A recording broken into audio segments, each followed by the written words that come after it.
వైకుంఠ ఏకాదశి అంటే హిందువులకి ఒక చాలా పవిత్రమైన రోజు. ఆ వైకుంఠ ఏకాదశి రోజు చాలా వరకు హిందూ భక్తులు తిరుపతి వెళ్ళాలి. ఆ వైకుంఠ ఏకాదశి రోజు ఆ దేవుడిది వెంకటేశ్వర స్వామి దర్శనం చేసుకోవాలని చాలా మంది అనుకుంటారు.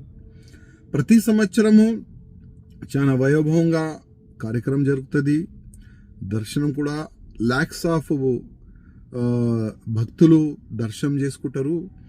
కానీ దురదృష్టం ఏంటంటే నిన్న ఒక తోకిస్లాటలో 6 మంది చనిపోయినారు. దాంట్లో 5 మెంబర్స్ మహిళలు ఉన్నారు.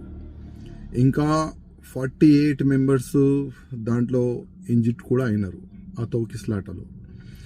అంటే ఇది ఎవరు తప్పు ఏంది, దానికి ఒక డీప్గా ఎంక్వైరీ జరపాలని నేను ఆంధ్రప్రదేశ్ ముఖ్యమంత్రి గారికి కోరుతున్నాను. అదేవిధంగా ఇవాళ వీడియోలో మనం చూస్తున్నాము, మీడియా పరంగానే మనకు తెలుస్తుంది అసలు ఎవరు తప్పు ఉందని.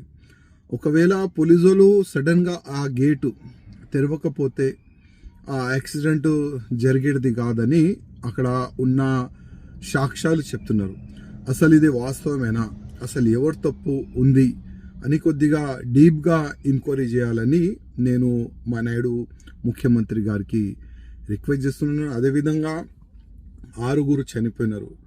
వాళ్ళకి ఫైనాన్షియల్గా టీటీడీ చైర్మన్ గారు అదేవిధంగా ముఖ్యమంత్రి గారు వాళ్ళకి ఒక 10 lakhs రూపీస్ కానీ వాళ్ళ ఫ్యామిలీ మెంబర్స్కి ఫైనాన్షియల్గా సపోర్ట్ చేయాలని నేను రిక్వెస్ట్ చేస్తున్నాను. అదేవిధంగా చాలామంది ఇంజ్యూర్డ్ అయినారు కదా, వాళ్ళు కూడా ఫైనాన్షియల్గా సపోర్ట్ చేయాలని నేను ముఖ్యమంత్రి గారికి రిక్వెస్ట్ చేస్తున్నాను. అదేవిధంగా ముందు ఇట్లాంటి యాక్సిడెంట్ జరగకూడదు, దానిపైన కూడా ఒక మంచిగా ప్లానింగ్ చేయాలి.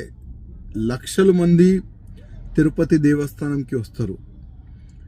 ఇవాళ ఈ ఒక్క యాక్సిడెంట్ వల్ల ముందు అట్లాంటి యాక్సిడెంట్ జరగకూడదు, దానికి ఇప్పటి నుంచే కొద్దిగా ప్లాన్ చేస్తే బాగుంటుందని నేను వ్యక్తిగతంగా మా ముఖ్యమంత్రి గారికి రిక్వెస్ట్ చేస్తున్నాను.